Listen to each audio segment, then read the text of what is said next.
अच्छा, दूसरा एक पाकिस्तान का एक नेशनल प्रॉब्लम है जो कि ईगो है। हम एज अगर हम ईगोइस्टिक स्केल के ऊपर देखें तो पाकिस्तान एक ईगोइस्टिक कौम है, जिसकी वजह से हमारे अंदर हम्बलनेस नहीं है। हमारी जो अना है वो हमारे ज़ाती मफादात, इज्तमाई मफादात से हमेशा ऊपर होता है। हम डिज़ाइन ऐसे हो गए, आज जब आपके पास पैसा आ जाता है, आपके पास ताकत आ जाती है, तो आप अपनी मर्जी करना शुरू कर देते हैं कारोबार के अंदर। ठीक है, यकीन करना अच्छी बात है, एतबार करना अच्छी बात है, एतबार ना करना ज़्यादा अच्छी बात है। अस्सलाम वालेकुम व्यूअर्स, मैं आज आपकी मुलाकात करवा रहा हूं मिस्टर अब्दुर्रहमान आरिफ से, जो फाउंडर एंड सीईओ हैं एमएन बैंक के। ये पिछले 10 साल से फैमिली बिजनेस के जो ट्रेडिशनल मेथड्स हैं, कन्वेंशनल मेथड्स हैं, उनको ये ट्रांसफॉर्म कर रहे हैं कॉरपोरेट मेथड्स में। जो हमारे बिजनेस ग्रो नहीं कर पाते, ये उनको एडवाइजरी दे रहे हैं कि किस तरीके से उनको सक्सेसफुल मॉडल की तरफ लेके जाया जा सकता है। आपकी बड़ी कंट्रीब्यूशन है हमारे पाकिस्तान में बहुत से उन बिजनेसेस के लिए जो ग्रो नहीं कर पा रहे। उनको आपने अपनी सर्विसेज दी, आपने उनको दोबारा से उनकी रिस्ट्रक्चरिंग की। तो हम थोड़ा सा जानेंगे पहले आपके बारे में, आपकी अपनी जो प्रोफाइल है, फिर हम जानेंगे आपकी कंपनी जो ये सर्विसेज दे रही है। मैं अपने बारे में बहुत हम्बल सा इंट्रोडक्शन आपको दे देता हूँ। मैं 80s की पैदाइश हूँ, क्योंकि अब आपको पता है 80, 90s और 200 और इस तरह की चीज़ें चल रही है। 2000, 2001 मैट्रिक किया, मैट्रिक के बाद एफएससी किया, यूटी से इंजीनियरिंग किया, मैकेनिकल में मास्टर्स किया मैन्युफैक्चरिंग में, और जॉब्स करने का इत्तेफाक हुआ एटलस में और प्रोक्टर & गैम्बल पाकिस्तान में। और उसके बाद फैसला किया, जब मैं वापस आया तो मैंने लोकल बिजनेस के साथ, मैं कराची में जॉब करता था पीएनजी की, वहाँ से जब मैं लाहौर लौटा तो मुझे यहाँ पे आके लोकल बिजनेस कम्युनिटी से मिलने की इत्तेफाक हुआ। और मैंने फील किया कि लोग स्ट्रगल कर रहे हैं, 3 तरह से स्ट्रगल कर रहे हैं। एक तो जो वो कारोबार कर रहे हैं उसको सस्टेन नहीं कर पा रहे, राइट। सेकेंड ये है कि जो सस्टेन हो रहे हैं वो ग्रो नहीं हो रहा, और तीसरा ये है कि जो ग्रो हो गया है वो अगली नस्ल को ट्रांजिट नहीं हो रहा, नेक्स्ट जनरेशन को ट्रांजिट नहीं हो रहा। तो पाकिस्तान में कोई 98% बिजनेसेस जो हैं वो सेकंड जनरेशन में ट्रांजिट नहीं हो पाते। अच्छा, पाकिस्तान की अपनी एज भी को बहुत ज़्यादा नहीं है, 70-75 साल की एज का मुल्क है, बट अगर हम कंपेयर करें इसको वेस्टर्न वर्ल्ड के साथ, तो वहाँ पे तो 250-300 ईयर्स वाली ओल्ड कंपनीज भी मौजूद हैं, जिनकी चौथी generation they are heading the businesses, और वो पूरी दुनिया में फैल चुकी हैं। हमारे यहाँ पे ये जो पॉइंट नुकता था जिसके ऊपर आके मैंने मेहनत करना शुरू की, और इसके बाद फिर मैंने 2 किताबें लिखी इस टॉपिक के ऊपर, 2 किताबें और लिखी जो इसको सपोर्ट करती हैं। एक कंपनी बनाई पाकिस्तान की लार्जेस्ट मैनेजमेंट कंसल्टिंग फर्म, जिसको 10 साल होने वाले हैं, जिसका प्राइम ऑब्जेक्टिव ही ख़ानदानी कारोबार को सपोर्ट करना है कि कैसे वो कन्वेंशन से एक प्रोफेशनल ऑर्गेनाइजेशन में कन्वर्ट हो सकते हैं। और एक चीज़ जिसने मुझे बड़ा परसू कराया है इस पूरे बिजनेस के अंदर, कि पाकिस्तान में जब कोई एक बिजनेस बंद होता है तो 2-2.5 हज़ार बंदा बेरोजगार हो जाता है। बिल्कुल, बिकॉज आप फैक्ट्री बंद करेंगे, कोई इदारा बंद करेंगे, उसके वेंडर्स हैं, उसके सप्लायर्स हैं, उसको चीज़ें सर्विसेज प्रोवाइड करने वाले लोग हैं। तो ये जो हमारा इकोनॉमी, सोशल इकोनॉमी है, इसके बहुत बड़ी बैकबोन है ये फैमिली बिजनेस। तो मेरे तो एक ज़िंदगी का मकसद भी है कि मैं उन लोगों की हेल्प करूं जिनके अंदर एक पैशन है और वो कुछ करना चाहते हैं, कि वो कारोबार में सस्टेन करें, ग्रो करें, और फिर उस कारोबार को एक प्रोफेशनल वे में अपने आने वाली जनरेशन को ट्रांसलेट करें। अच्छा, मुझे ये बताएं कि कौन सी ऐसी कोई 3 to 5 रीजंस आप बताना चाहें हमारे व्यूअर्स को, जो बहुत कॉमन है, जिसकी वजह से जो फैमिली बिजनेसेस है वो क्लोज हो जाते हैं या ग्रो नहीं कर पाते। सबसे पहला जो पॉइंट है वो है कॉन्फ्लिक्ट ऑफ इंटरेस्ट। अच्छा, जब आप काम शुरू करते हैं तो आप सारों को एक दूसरे की ज़रूरत होती है, आप एक दूसरे की मजबूरी होते हैं, ठीक है। अच्छा, लेकिन वक्त गुजरने के साथ साथ जब आपके पास पैसा आ जाता है, आपके पास ताकत आ जाती है, तो आप अपनी मर्जी करना शुरू कर देते हैं कारोबार के अंदर, ठीक है। अच्छा, तो सबसे पहली चीज़ है कॉन्फ्लिक्ट ऑफ इंटरेस्ट, राइट, जिसकी वजह से ये मसला शुरू होता है। अच्छा, दूसरा एक पाकिस्तान का एक नेशनल प्रॉब्लम है जो कि ईगो है। हम अगर हम ईगोइस्टिक स्केल के ऊपर देखें तो पाकिस्तान एक ईगोइस्टिक कौम है, जिसकी वजह से हमारे अंदर हम्बलनेस नहीं है, और हमारी जो अना है वो हमारे ज़ाती मफादात, इज्तमाई मफादात से हमेशा ऊपर होता है। हम डिज़ाइन ऐसे हो गए, तो जिस वजह से सेकंड रीज़न ये है कि आप कभी भी कंबाइंड बेनिफिट्स को नहीं देख पाते, आप अपने इंडिविजुअल बेनिफिट्स को देखते हैं, जिसकी वजह से इदारे जो है वो सफर करते हैं। जो फैमिली का बड़ा बेटा है वो बड़ा ही है, जी, वो बड़ा है, और वो अपने ज़ाती मफादात को हमेशा सामने रखेगा और इज्तमाई मफादात के ऊपर पर्दा डालेगा, तो क्या होगा, खराबी। ये दूसरी रीज़न है। पहले मैंने कॉन्फ्लिक्ट ऑफ इंटरेस्ट बताई है, दूसरी मैंने आपको अना बताई, ईगो बताई। अच्छा, तीसरी चीज़ है मैं समझूंगा वो है लर्निंग ना करने का शौक। लोग सीखते नहीं हैं, लोग ये समझते हैं मैं कुल्ले इल्म हूँ, मुझे सारे कारोबार का पता है। देखिए, कारोबार इस बड़ी बेसिक सी डेफिनेशन है। आपने किसी मार्केट का या किसी कारोबार का या किसी कंज्यूमर का कोई मसला हल करना है बाय सेलिंग द प्रोडक्ट और बाय सेलिंग द सर्विस, और उसके बाद कुछ पैसे लेने हैं। अच्छा, कारोबार इस चीज़ का नाम है, लेकिन अगर आप इस सिस्टम को प्रॉपर ऑर्गेनाइज्ड वे में परफॉर्म नहीं करेंगे कि आपके कारोबार में सेल हो रही है तो वो प्रॉपर तरीके से हो, परचेज हो रही है तो प्रॉपर तरीके से हो, अगर ये सारे सिस्टम आप इंप्लीमेंट नहीं करते तो लोग असल में लर्न नहीं करते। नहीं, तो आपको लगता नहीं जो सेठ साहब हैं वो कहते हैं यार मैंने जीरो से काम शुरू किया और आज मैंने इतने मिलियन की कंपनी बना ली, कोई बिलियन वाली कंपनी बहुत कम है हमारे मुल्क में, तो वो कहते हैं मुझे तो पता है मैं जो कर रहा हूँ ठीक कर रहा हूँ। ये चीज़ हमें रोजाना सुनने को मिलती है, हर मीटिंग में जो पहली स्टेटमेंट हमें सुनने को मिलती है वो यही है कि यार कारोबार तो मैं कर रहा हूँ, 5-10 अरब की सेल मेरी अपनी है, आप हमें क्या समझाएंगे। अच्छा, पहली मैं क्लैरिटी कर दूं कि एज एडवाइजर या कंसल्टेंट हमें उनको कारोबार नहीं सिखाना होता है। अच्छा, हमें उनको मार्केट की बेस्ट प्रैक्टिस बतानी होती है कि एक कंपनी है वो 1 अरब की सेल कर रही है और वो 5 अरब को परसू करना चाह रही है, तो उसको वो आदात, वो प्रोसेस, वो तरीकाकार, वो स्ट्रक्चर अडॉप्ट करना पड़ेगा जो 5 अरब वाली कंपनी का है। अब अगर 5 अरब वाली 10 अरब बनना चाह रही है तो उसको जब तक सिस्टम और प्रोसेस पता नहीं होगा वो वहाँ पहुँच ही नहीं पाएगी। और एक मजे की चीज़ आपको बता दो, जब आप कंपनी आपकी ग्रो करना शुरू करती है, बड़ी होती है, तो उसके कंट्रोल्स बड़े इंपॉर्टेंट होते हैं। अगर राइट कंट्रोल या स्ट्रक्चर इंप्लीमेंट ना हुआ हो तो कारोबार कोलैप्स कर जाते हैं, एट द गवर्नेंस लेवल भी कोलैप्स कर जाते हैं जहाँ पे पार्टनरशिप्स होती हैं, स्ट्रेटेजिक लेवल पे भी कोलैप्स कर जाते हैं जहाँ पे सीईओ बैठा कंपनी चला रहा होता है, और फिर नीचे ऑपरेशन लेवल पे भी कोलैप्स कर जाते हैं। सो ये 3 रीजंस हैं जो मैंने आपको गिनवाई। अच्छा, आपने हमें डरा तो दिया है, तो इन तीनों के कुछ सॉल्यूशंस भी अगर आप हमें गाइड कर सकें जो आपकी कंपनी जो एडवाइजरी सर्विसेज दे रही है हमारी लोकल इंडस्ट्रीज़ को, तो उसके बारे में कुछ सॉल्यूशंस भी शॉर्ट से को दे। जी बिल्कुल, देखिए हमने जिसकी कारोबार को कन्वेंशनल से प्रोफेशनल की तरफ लेके जाना है तो उनके 4 एरियाज़ के ऊपर हमें काम करना है। सबसे पहला एरिया है गवर्नेंस। राइट, गवर्नेंस का मतलब ये है कि जिन लोगों ने कंपनी बनाई है, जो उसके मालिकान हैं, उनका जो आपस में एग्रीमेंट स्ट्रक्चर है वो क्या है, क्या वो सोल है, वो एओपी है, वो प्राइवेट लिमिटेड है, वो लिस्टेड है, वो पब्लिक लिमिटेड कंपनी है। अच्छा, उसके बीच में जो पार्टनरशिप्स हैं उसकी documentation is very very critical. अच्छा, फिर that will be supported by your government, because आप एक इदारा बनाते हैं, आप उसको SCCP में या किसी जगह पे जाके रजिस्टर कराते हैं, जिस तरह बच्चा पैदा होता है उसका नाम रखा जाता है और उसका अंदराज बेफॉर्म होता है, उसका अंदराज होता है प्रॉपर तरीके से। इस तरह आपका कस्टोडियन है गवर्नमेंट, जिसने आपको इजाज़त दी है कि आप ये कारोबार करें। अच्छा, फिर आपका बैंक अकाउंट खुलेगा, उस बैंक अकाउंट के अंदर सिग्नेटरीज कौन होंगे, कौन साइन करेगा। अच्छा, ये वो सब चीज़ें हैं जो पहले दिन एग्री करना ज़रूरी है।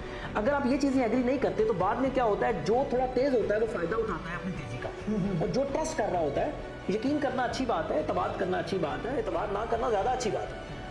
तो फायदा ये होगा आपको कि आप कम से कम लिख पढ़ के गवर्नेंस का स्ट्रक्चर सही इन प्लेस करें। सेकंड चीज़ है स्ट्रेटजी। अब उसमें से 2 सवाल अपने ज़हन में रखें, एक होता है राइट टू ओन, एक होता है right to work in family business. अच्छा, राइट टू ओन तो आपको अल्लाह सुब्हाना व तआला ने आपको दे दिया, बाई जनरेशन विरासत में मिल गया जी, मैं बेटा हूँ एक सेठ का तो मेरा जी मालिक हूँ, लेकिन काम करना मुझे आता है नहीं आता है वो एक सेपरेट स्टोरी है। तो अब जो CEO है जिसने पूरी कंपनी चलानी है और उसके नीचे एक मैनेजमेंट है और उसके नीचे पूरा एक ऑपरेशन है। अच्छा, तो मैनेजमेंट डिपार्टमेंट चलाती है, CEO स्ट्रेटजी ड्राइव करता है और नीचे ऑपरेशन है। अब इन 3 चीज़ों को अगर आप प्रॉपरली प्लेस नहीं करेंगे with the right structure, right remuneration models, right performance models, right SOPs, और उसको प्रैक्टिस नहीं करेंगे, तो मैं कह सकता हूँ, लिख के दे सकता हूँ कि कारोबार की जिंदगी जो है वो खतरे में, वो किसी वक्त भी कोलैप्स कर सकता है। It's like a balloon. ठीक है, तो एक जुमला और बोलूँगा फिर मैं आपके अगले क्वेश्चन की तरफ आता हूँ। मेरे से बहुत दफ़ा ये सवाल पूछते हैं लोग कि यार ये जो आप प्रोसेस स्टार्ट कर रहे हैं इसकी नीड क्या है गवर्नेंस के ऊपर इतना काम करने की। देखें, अगर ऑपरेशन में मसला हो ना तो कंपनी शायद 3 साल तक चलती रहती है, लेकिन अगर मैनेजमेंट काम ना कर रही हो तो कंपनी 1-1.5 साल में खाना शुरू कर देती है। CEO काम ना कर रहा हो तो 6 महीने में कंपनी की परफॉर्मेंस नीचे आना शुरू हो जाती है। लेकिन अगर मालिकों के बीच में गवर्नेंस का मॉडल सही ना हो तो पता कंपनी कितनी देर में बंद होती है, 5 मिनट में। मैंने और आपने कंपनी बनाई और मेरा आपके साथ कोई कॉन्फ्लिक्ट आ गया तो मैंने कहा जी आज कंपनी बंद करें, चाबी तभी मिलेगी, बल गेट बंद करें इसका, I will not do anything further. तो इसलिए बहुत इंपॉर्टेंट है इन तमाम चीज़ों को लेके चलना कि उसके अंदर आपका अपना भी लाइफस्टाइल कनेक्टेड है, आपके एम्प्लॉइज़ का, आपकी इज्जत है, आपका नाम है, आपकी इकोनॉमी, आप टैक्स पे कर रहे हैं गवर्नमेंट को, आपके बैंक्स कनेक्ट हैं, आपके फाइनेंशियल इंस्टीट्यूट कनेक्ट है, वेंडर्स कनेक्ट हैं, तो आप स्टेक होल्डर्स 8-9 तरह के स्टेक होल्डर हैं एक बिजनेस के साथ। तो इसलिए बहुत इंपॉर्टेंट है इसको बहुत बारीकी में देखना।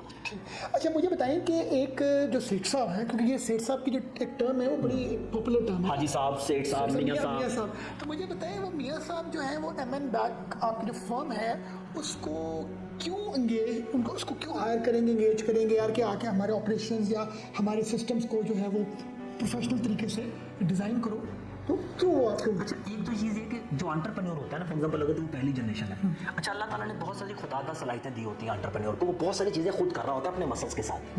अच्छा, जब उसकी अगली नस्ल जिसने MBA कर लिया है, बाहर से पढ़ के बेटा आ गया है, उसने बिजनेस ज्वाइन करना है, उसका तो मसल नहीं है, उसने तो अपने बाप के पैसे के ऊपर कारोबार शुरू करना है। बिल्कुल। तो हमें बहुत सारे जो लोग बुलाते हैं वो इसीलिए गाइड हमें बुलाते हैं कि यार हमारी नेक्स्ट जनरेशन आने वाली है, या हम पार्टनर्स आपस में उतना प्रोफेशनल तरीके से कोऑर्डिनेट या कम्युनिकेट नहीं कर पा रहे, तो चीज़ें हमारी बहस में पड़ जाती हैं।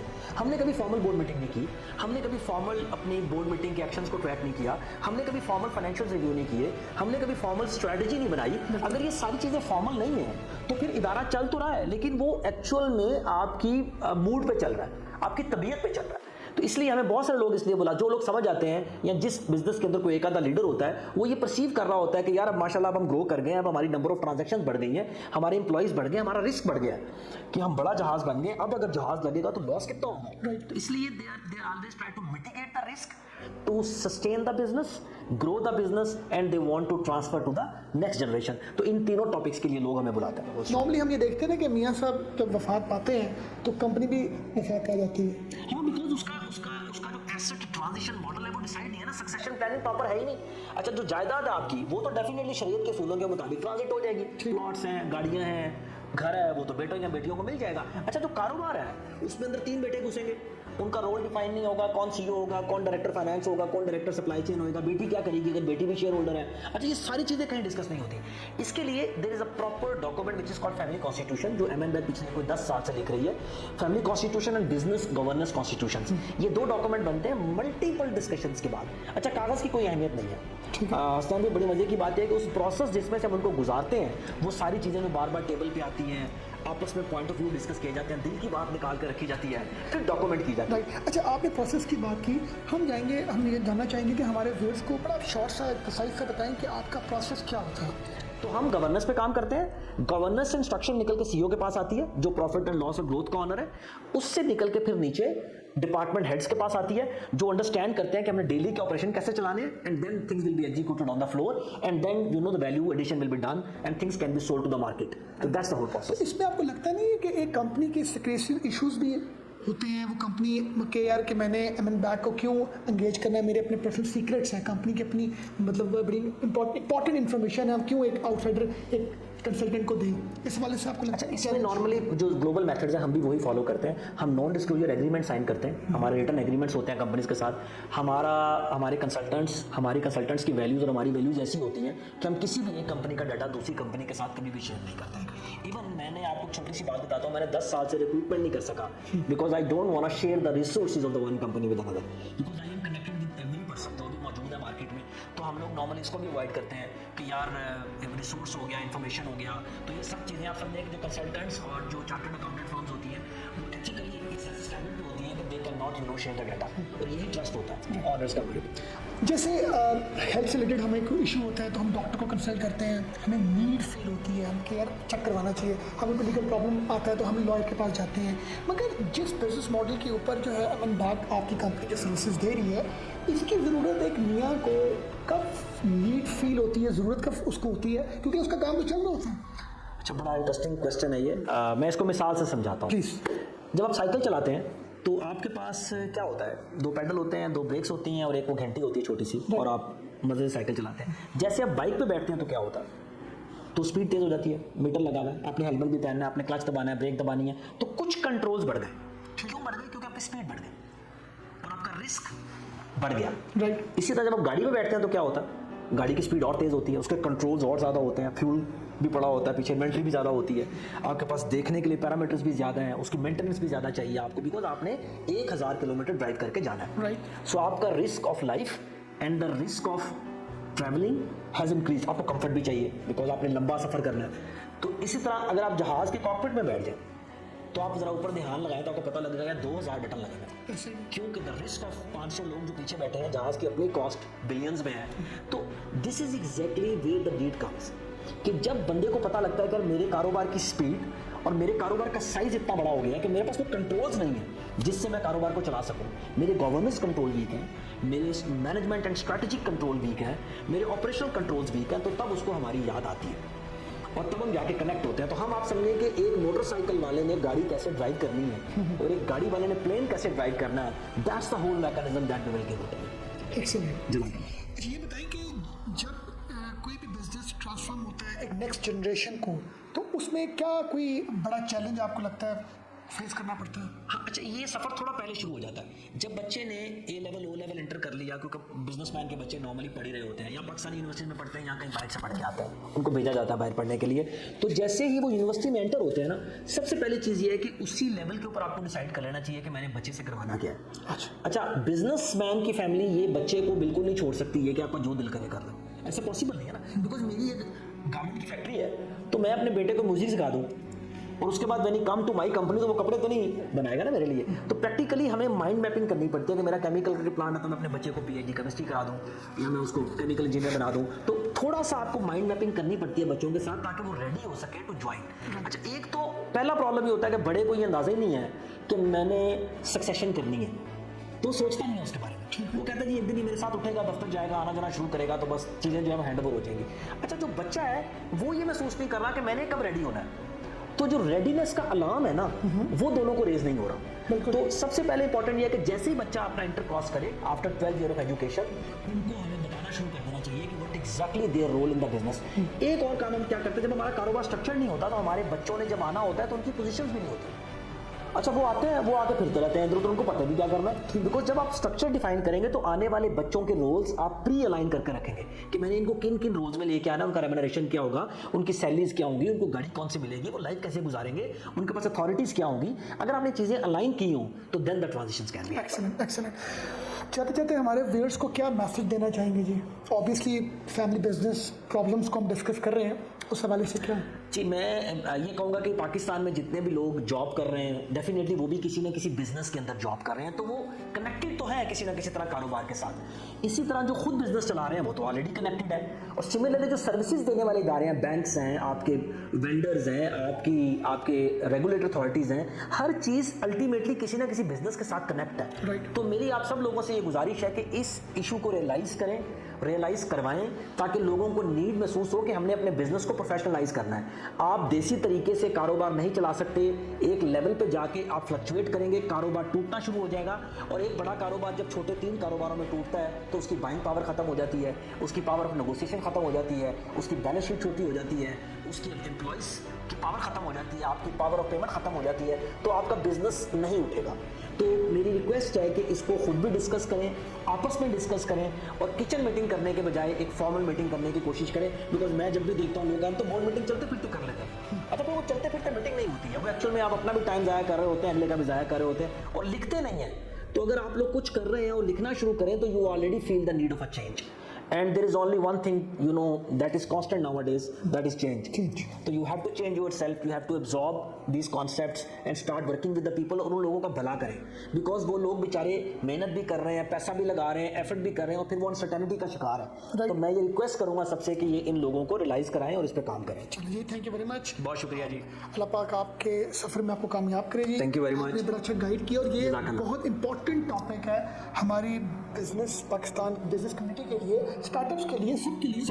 इवन जो जॉब कर रहे हैं उनके लिए भी क्योंकि कंपनी ग्रो करेगी तो ग्रो करेंगे। सम टाइम बड़ी खूबसूरत बात की आपने, एम्प्लॉइज कहते हैं हमें क्या कंसर्न है, हालांकि सबसे ज़्यादा कंसर्न तो उसको है। अगर कंपनी सर्वाइव नहीं करेगी तो तुम तो खुद ही खत्म हो जाओगे। हर बंदा एप्पल का एम्प्लॉय क्यों बनना चाहता है? जी, because that's a stable organisation. Exactly. हम ये जानना चाहेंगे कि आप माशाल्लाह जो ऑफिस आपने अपना इस्टेब्लिश किया है और बड़ी अच्छी टीम के साथ आप जो है वो कंपनी को कुछ सर्विसेज दे रही हैं, थोड़ा सा एक ओवरव्यू चाहेंगे आपके office Thank you very much. Let's start from the logo.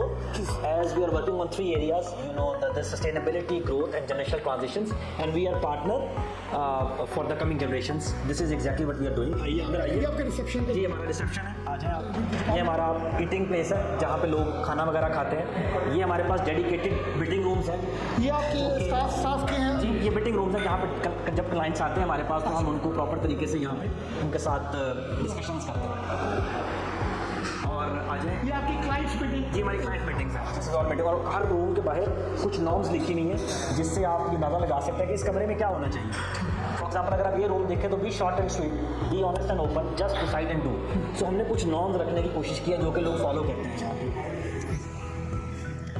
ये हमारे पास हमारा कंसल्टिंग एरिया है जहाँ पे बहुत सारे कंसल्टेंट्स बैठते हैं, और दिस इज ऑल कि consultants are like the jets, they are not made to be at the airport all the time. तो हर वक्त फ्लाई कर रहे होते हैं, वो कहीं ना कहीं होते हैं, but they just landed, do the work and fly away. ये उनके वर्क स्टेशन ये वर्क स्टेशन है, हमारी एमएनबैक की मिशन स्टेटमेंट है, यू नो हमारी फाउंडर फिलोसफी है, वैल्यूज़ हैं, प्रिंसिपल्स हैं, तो everything is displayed in front of the people.